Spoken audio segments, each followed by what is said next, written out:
So ayun mga katropa, no, papunta tayo sa Mazda Iloilo. Siyempre i-review natin yung kakambal ng Isuzu D-Max. Siyempre yung Mazda BT50. So same platform, nag-share talaga sila, same engine, same yung chassis. So pinagkaiba lang nila siyempre yung looks tsaka yung dashboard. So merong pagkakaiba ng konti pero hindi naman totally na magkaiba kasi may similarities pa rin sila. So samahan nyo ako mga katropa, puntahan natin yung Mazda BT50.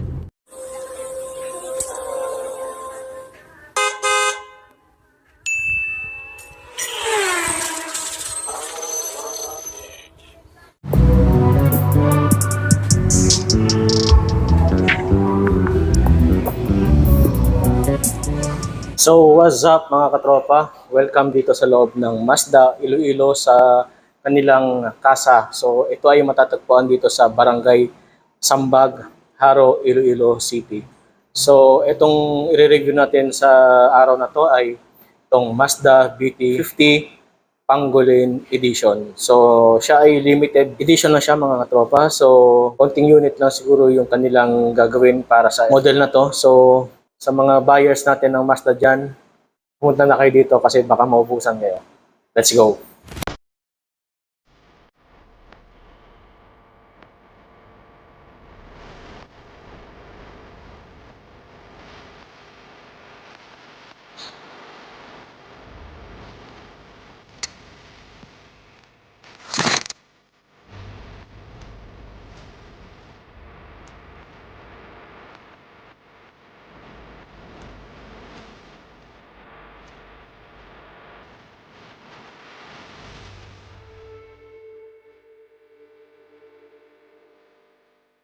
So mga katropa, mag-start tayo dito sa kanyang front, sa kanyang headlight. Siyempre, ito ay naka-LED na rin. So maganda siya sa gabi, sobrang liwanag. Hindi mo na kailangan mag-upgrade kasi LED na siya mga katropa at naka-projector pa. So meron din siyang ring light dito kapag umilaw yung headlight niya, kasabay itong parang bilog. Meron din siyang fog light. Ayan. Yung kanyang fog light ay naka-LED na rin. Tapos, itong kanyang daytime running light ay nasa gitna ng signal light at saka fog light. Meron din siyang parking sensor sa harapan.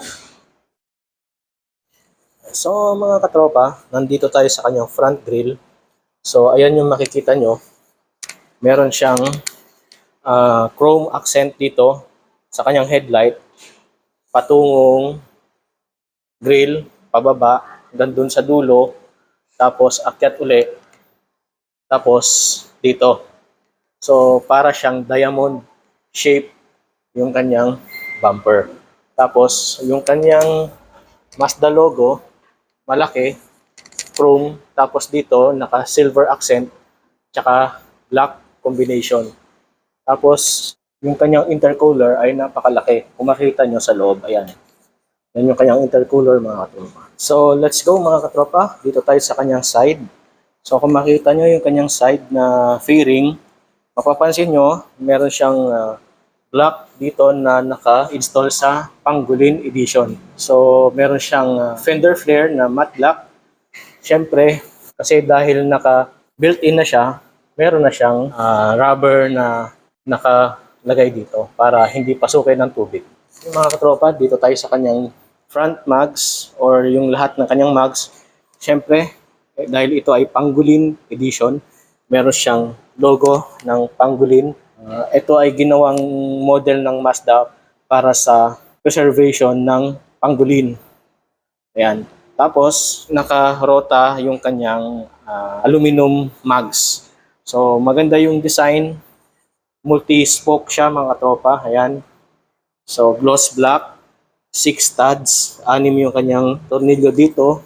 Yung kanyang size ay 18, tapos yung kanyang size ng kanyang gulong ay naka 265, 60, R18 na Dunlop Grand Trek. Maganda yung pagkakagawa kasi nakipag-partnership yung Mazda sa Isuzu. So, ventilated disc brake din sa harapan. So mga katropa, dito naman tayo sa kanyang side mirror. Siyempre, ito ay naka-chrome with integrated na turn signal lamp. Ayan. Pagdating dito sa kanyang tagiliran, meron siyang chrome din na door handle opener. So, tapos dito sa kanyang gitna ng pintuan or yung tinatawag na door pillar ay naka matte black na rin. So, makita nyo mga tropa, balance siya at saka maganda tingnan kasi malinis siya tingnan kapag naka chrome accent. Tapos, dito naman tayo sa kanyang stepboard mga katropa. Ito ay naka body colored.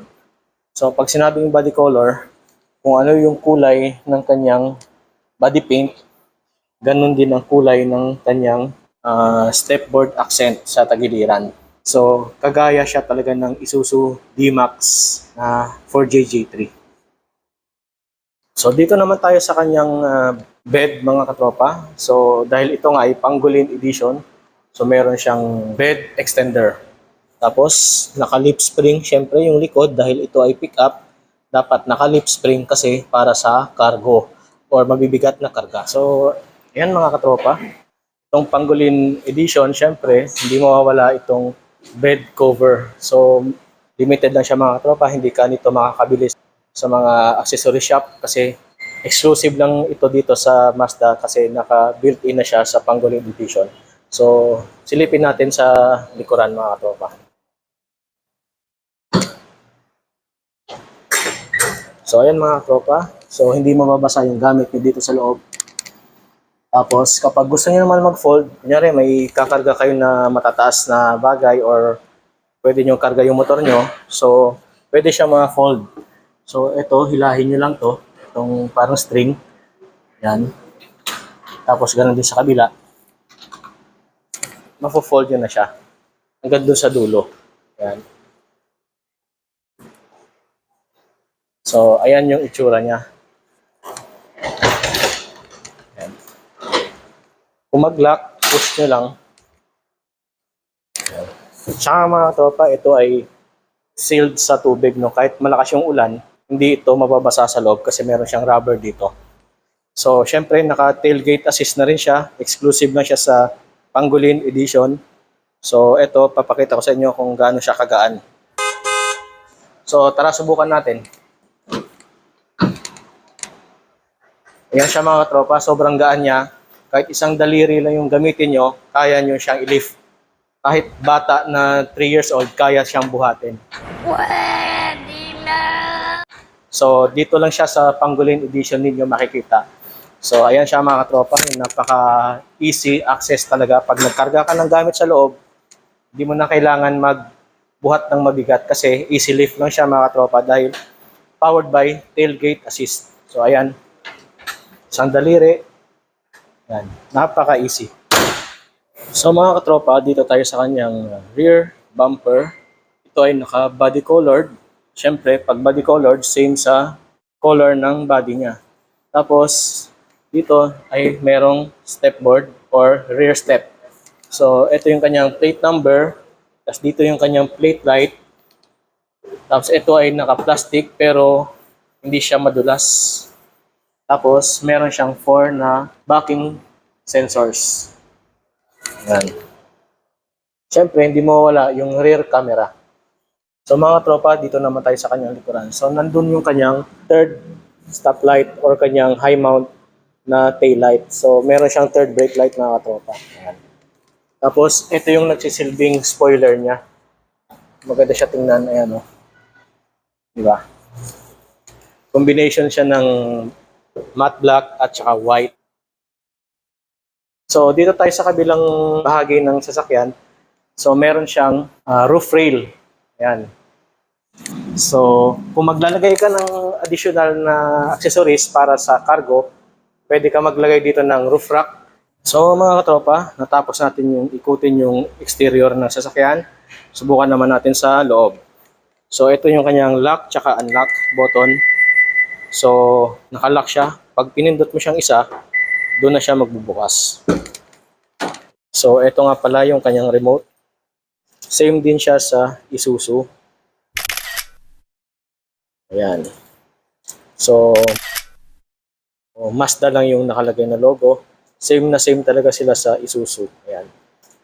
So, una sa lahat mga katropa, dito tayo sa kanyang pintuan. No? So, itong Mazda BT50 Pangolin Edition ay naka-leather yung kanyang tagiliran. Tapos ito, naka-plastic. Pero okay din naman yung quality. Tapos, ito yung kanyang pagbukas ng pinto. Ito yung unlock lock button. No? Tapos, ito yung kanyang switches. Tapos, ito yung kanyang left and right na mag-adjust ka ng side mirror. So, ito papakita ko sa inyo yung paggamit nito. Sa left kayo mag-adjust ng kanyang side mirror. Meron siyang left dito. Tapos, pihit-pihit na kayong ganyan. So, ayan. O. Ayan. So, kapag right naman, pihit ka nun sa kabila. Ayan, umiikot siya. Ayan, diba? So, ito yung kanyang power fold ng kanyang side mirror. So, pag pinindot ko yan, magfo-fold siya. Pag pinindot ko,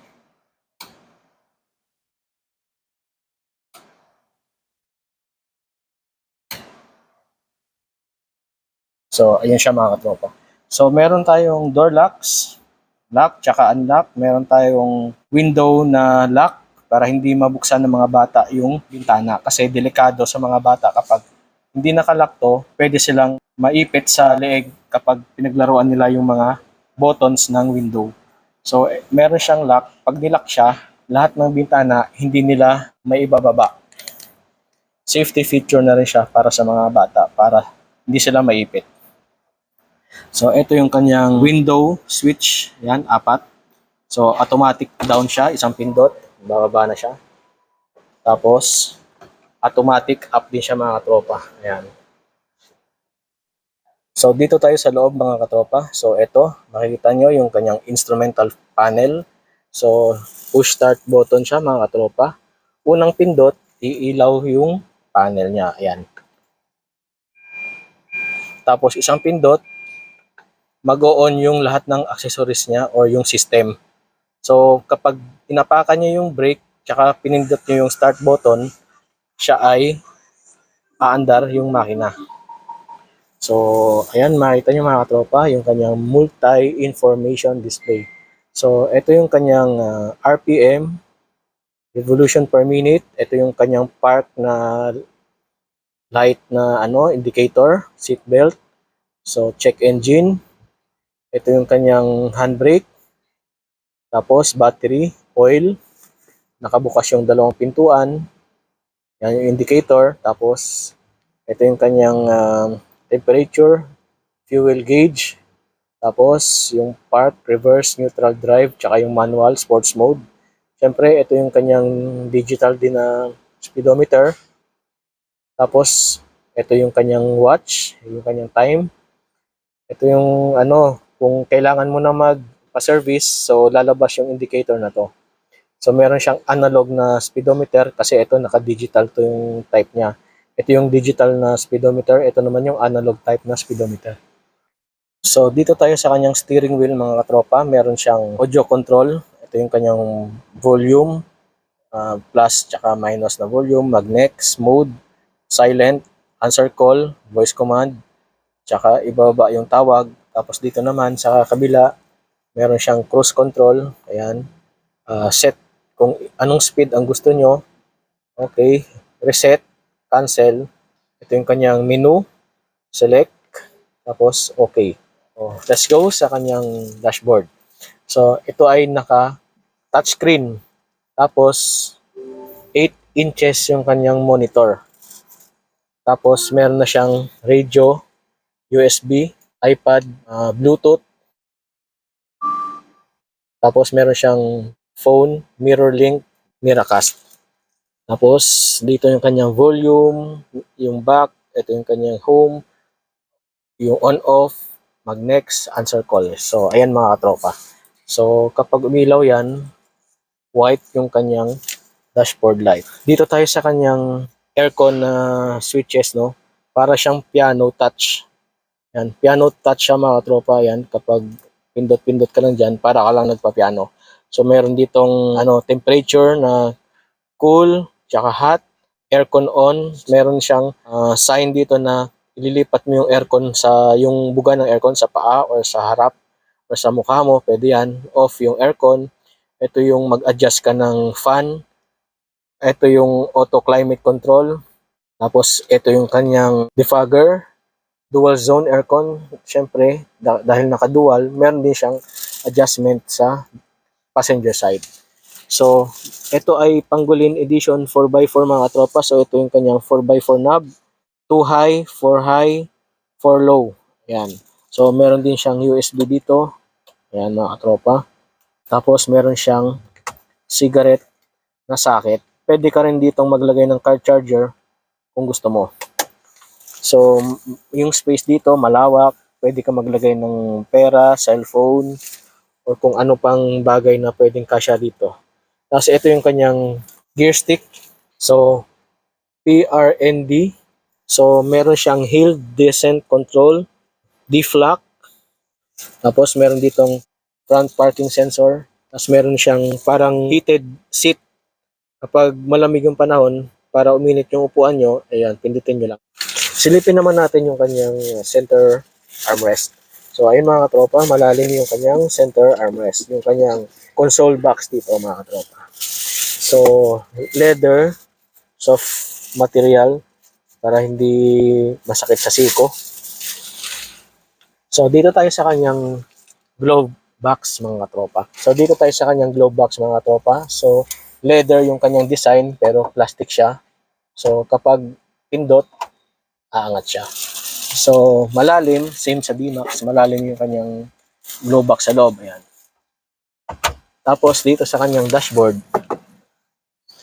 dito na part ay naka-leather, tapos dito plastic. Ayan. Tapos dito yung kanyang hazard, dito yung kanyang tweeter, kabilaan.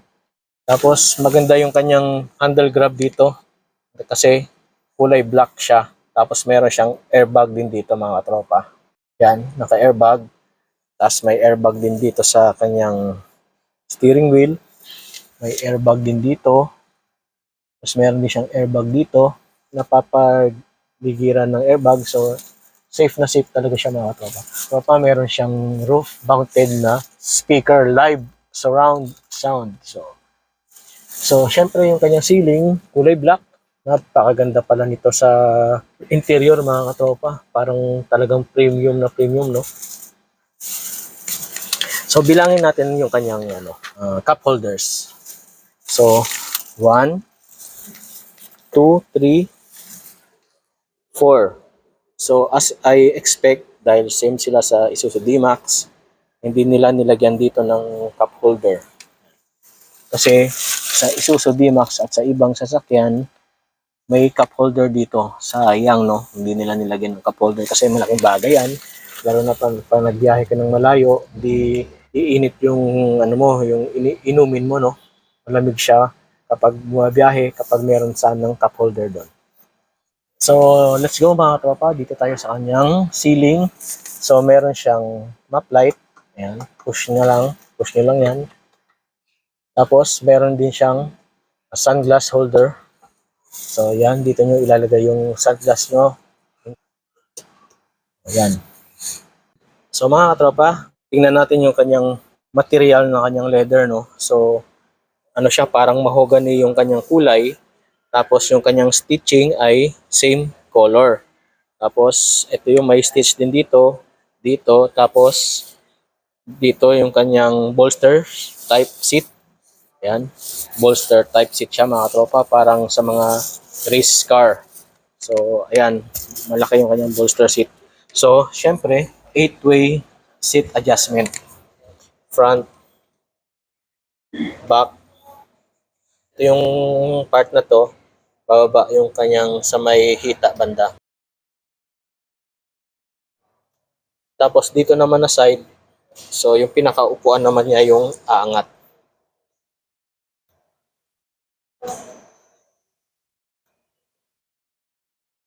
Ayan. So, ito yung kanyang recline. Ayan. So, balik natin. Pagbalik, ayan naman siya.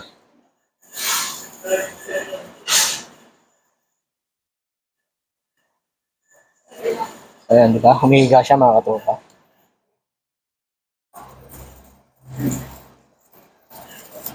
So, total of 8-way seat adjustment siya mga katropa. So, let's go naman sa likod ng sasakyan. Nga pala mga katropa, meron din siyang airbag dito sa kanyang upuan. So, ayan no. So, total of 6 airbags. So, ayun mga katropa, dito tayo sa rear seat. So, napansin ko, same na same sa Isuzu D-Max. Meron ditong grab handle para sa mga senior citizen or kung mga medyo hirap umakyat kasi itong sasakyan na to ay mataas. So, meron silang hawakan dito para maganda yung kanyang pagpasok or napaka-comfort pag sakay nila, no? So, syempre, dahil ito ay pick-up, maganda at nilagyan nila ng rear aircon ventilation dito sa likod. So, meron siyang USB rin dito. Yan. Para pwede ka mag-charge. Yan. Pag nalobat ka, well done, Mazda. Tapos, syempre, leather seats din dito sa kanyang likuran. Tapos, meron siya ditong center armrest. Tapos, equip siya ng 2 cup holders. So, okay na okay talaga. Ang ganda ng pagkaka-leather niya kasi ang lambot at saka sarap upuan. Napaka-comfort. So, ganito yung mangyayari sa akin kapag sakay ako. Yan. Yung arm ko, pwede dito kasi ito yung kanyang armrest. Kapag may soft drinks ka, lagay mo dito, coffee ka, inom ka ng kape habang bumabiyahe or milkshake or milk tea. Yan, meron siyang dalawa dito. So, ayun mga katropa, no? Ito yung legroom ko sa likuran. So, sobrang lawak.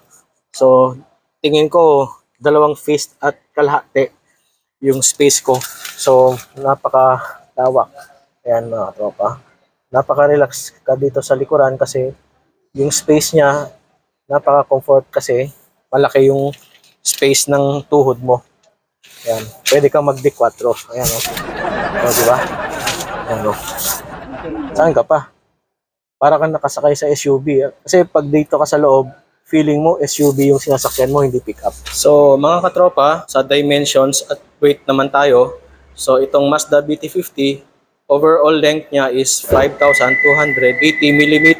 Tapos overall width niya is 1,870 mm. Overall height niya is 1,810 mm. Wheelbase niya is 3,125 mm.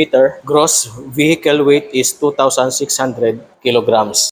So mga tropa, let's go sa kanyang engine. Siyempre, alam natin na ang Mazda at Isuzu ay nagpartner. So ito ay 4JJ3 TCX engine. So same na same siya sa Isuzu D-Max 4JJ3. Ayan no. Yan lang yung nagkaiba yung kanyang logo. So, engine type niya is 3.0 liter, tapos inline 4 cylinder with intercooler. Power output is 190 horsepower at 3,600 RPM. Maximum torque is 450 Newton meter of torque at 1,600 to 2,600 RPM. So, ayun makikita nyo mga katropa, Mazda. Tapos, pag tinignan nyo dito sa hood, ayun, Isuzu 4JJ3 TCX yung kanyang makina. So, ayun mga katropa, dahil itong Mazda BT50 Pangolian Edition ay meron siyang engine start dito sa kanyang remote. So, ang purpose nito ay syempre kapag umaga, kailangan natin painitin yung sasakyan. Hindi na tayo kailangan pumasok sa loob para pandarin yung sasakyan, yung makina. So, dito tayo sa remote. Be sure na nakalock lahat ng pintuan. Long press nyo lang itong part na to. So, try natin. Long press.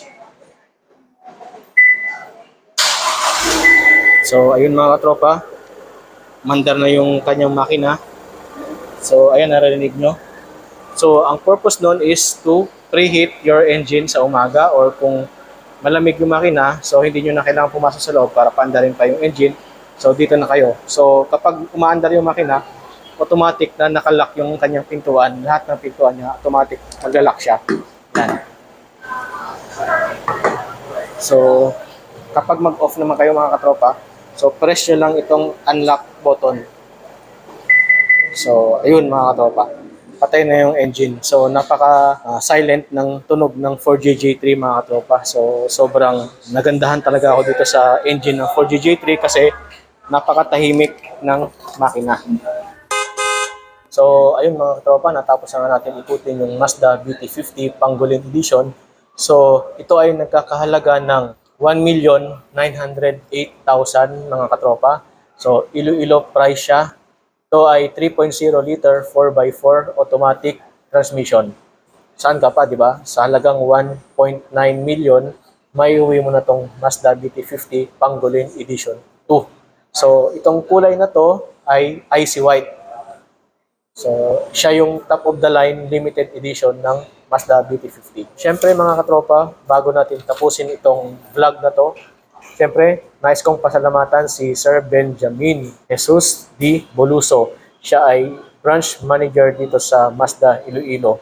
Sa gustong pumunta, mag-inquire ng price or makavisit kayo dito sa kanilang branch showroom, ito yung kanyang cellphone number. Kontakin nyo lang siya sa kanyang 0917-130-5400 and 0917-135-1264. So, sa muli mga katropa, maraming salamat sa inyong panonood. At kung nakarating ka dito sa dulo ng aking video, syempre, huwag nating kalimutang mag-like, comment, syempre, share nyo rin yung video. Tsaka syempre, pag hindi pa nakapag-subscribe, don't forget to subscribe and hit the notification bell para updated kayo sa susunod na i-upload ko na video. So ayun, maraming salamat sa inyo mga katropa. Ride safe, enjoy, and God bless.